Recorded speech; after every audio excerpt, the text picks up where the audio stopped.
دو تین مختصر سی باتیں ہیں۔ پہلی بات تو روزے کے حوالے سے ہے کہ وہ شخص جو کسی وجہ سے روزہ نہیں رکھ رہا لیکن وہ اپنی طرف سے فدیے کے طور پر کسی اور کو رقم دیتا ہے، تو کیا یہ رقم سیلاب کے متاثرین کو بھی دی جا سکتی ہے؟ جی ہاں، بالکل، قرآن کی روشنی میں، کیونکہ قرآن مجید نے اس فرد کے لیے کہ جو روزہ نہ رکھ سکتا ہو بڑھاپے کی وجہ سے یا کسی بہت بڑی بیماری کی وجہ سے، تو اس کے لیے جو فدیہ رکھا گیا ہے وہ ایک مسکین کا کھانا کھلانا ہے، ایک مسکین کا کھانا، صبح اور شام کا کھانا۔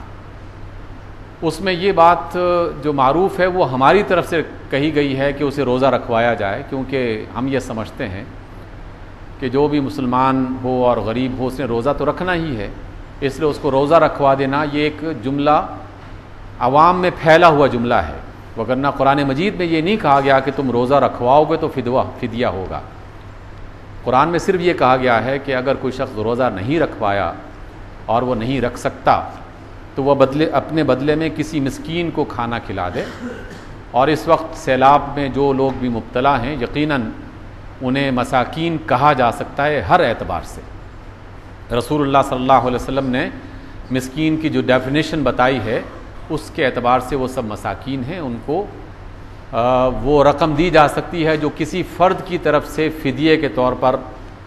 دینی چاہیے۔ وہ روزہ نہیں رکھ پا رہا، والد صاحب ہیں روزہ نہیں رکھ پا رہے، تو اس کے بیٹے یا اس کے اپنے سرمایے میں سے جو رقم بھی آپ دینا چاہیں تو اس کو دی جا سکتی ہے، اس میں کوئی حرج نہیں ہے۔ اسی طرح ایک مشکل یا اس کے حوالے سے استفسار ہے کہ صفیں جب ہم بناتے ہیں تو صفوں میں بعض ہمارے کمزور بوڑھے بیمار افراد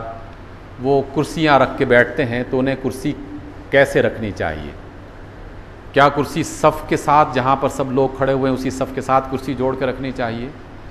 یا وہ کرسی پیچھے رکھ کے اور بندہ جو ہے وہ صف کے ساتھ کھڑا ہو اور جب وہ رکوع کرنے کے لیے یا سجدہ کرنے کے لیے بیٹھے تو وہ پھر کرسی پہ بیٹھے؟ اس میں کرسی جو ہے وہ صف کی سیدھ میں اور صف کے ساتھ رکھی جانی چاہیے۔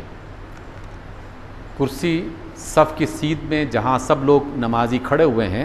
تو اس کی سیدھ میں کرسی نمازیوں کے ساتھ رکھی جانی چاہیے، کیونکہ جو شخص بیٹھ کے نماز پڑھتا ہے اس کی نماز کا بیشتر وقت بیٹھی حالت میں گزرتا ہے، اور بیٹھی حالت میں اسے ان نمازیوں کے صف میں شریک ہونا چاہیے۔ دوسری بات یہ ہے کہ اگر وہ کھڑے ہو کر نمازیوں کے صف میں شامل ہونے کی کوشش کر رہا ہے اور کرسی اس نے پیچھے رکھی ہوئی ہے تو یقیناً رکوع کی حالت میں یا سجدے کی حالت میں اسے بیٹھنا پڑے گا، تو پھر وہ صفوں سب سے پیچھے ہٹ جائے گا، تو سب سے پھر بھی نکل جائے گا وہ۔ اور اس میں تیسرا بڑا نقصان جو ہے وہ یہ کہ جو پیچھے رہنے والا بندہ ہے اس کے پیچھے جو نماز پڑھ رہا ہے اس کی نماز میں خلل ہوگا، اسے سجدہ کرنے کی جگہ نہیں میسر آئے گی۔ اس لیے بہتر طریقہ یہی ہے کہ کرسی کو صف کے درمیان میں، یعنی جو صف میں دیگر افراد کھڑے ہوئے ہیں تو وہاں پر کرسی رکھی جائے، اور اس میں اگر آدمی بیٹھ کے نماز پڑھ رہا ہے تو سب کے ساتھ شریک ہے، اور اگر اس نے قیام کھڑے حالت میں بھی کر لیا ہے تو تب بھی کوئی حرج نہیں، کیونکہ اس کی نماز کا زیادہ حصہ اس صف میں ہی شامل ہو کر گزرے گا، تو اس طریقے سے وہ اپنی نماز پوری کرے گا۔ ایک اور صاحب نے پوچھا ہے، اور اس جیسا سوال کئی بار پہلے بھی کیا گیا، میں نے اس کی وضاحت کی ہے، لیکن چلیں دوبارہ سے اس کی وضاحت کر دیتے ہیں۔ پہلی بات تو یہ ہے کہ کیا کسی فاسق اور فاجر کے پیچھے نماز پڑھنا جائز ہے؟ فاسق اور فاجر کا تعین کون کرے گا؟ فاسق کہتے ہیں اللہ کے حکم کو توڑنے والا،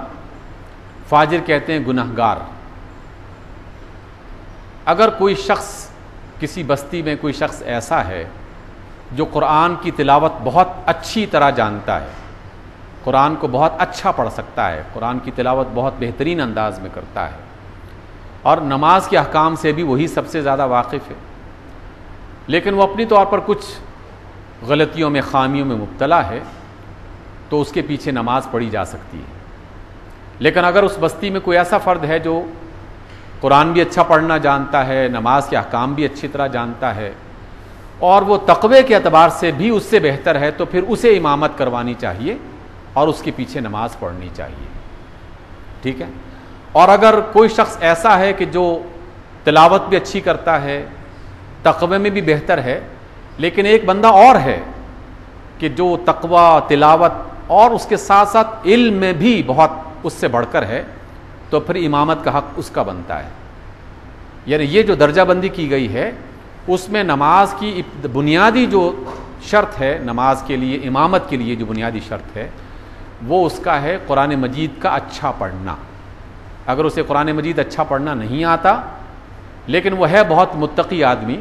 نماز کے مسائل سے بھی بہت زیادہ واقف نہیں ہے، لیکن ویسے اس ہمیشہ تقوی کے راستے پر چلتا ہے، تو نماز کے احکام سے واقفیت رکھنے والا اور اچھی تلاوت کرنے والا، اس کا حق زیادہ بنتا ہے کہ وہ نماز پڑھائے۔ اور اگر ایسا فرد کوئی اور اس سے بہتر فرد میسر نہیں ہے تو اس کے پیچھے نماز پڑھی جا سکتی ہے۔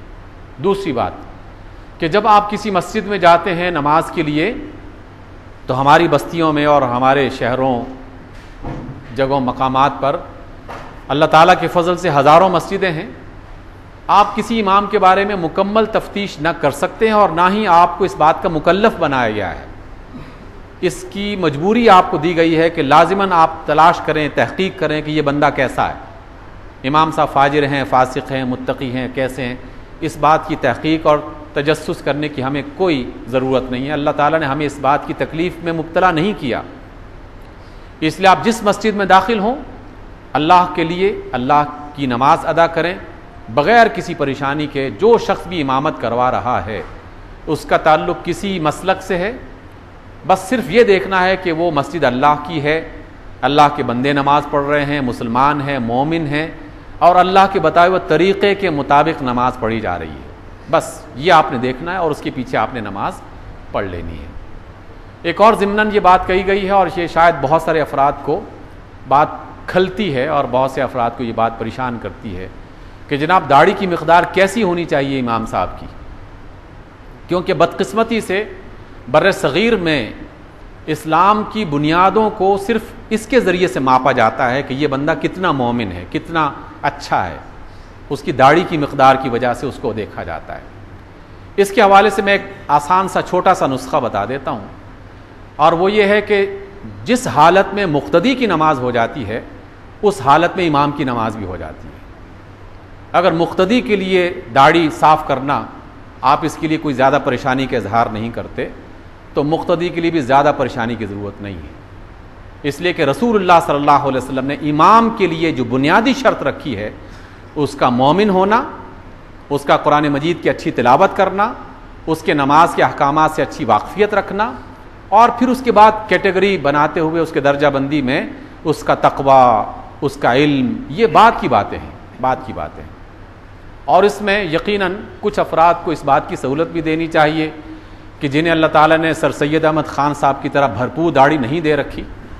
تو انہیں تھوڑا سا ان کے ساتھ تھوڑی سی رعایت کر دینے میں کوئی حرج نہیں ہے، اس لیے اس میں کوئی پریشانی کی ضرورت نہیں ہے۔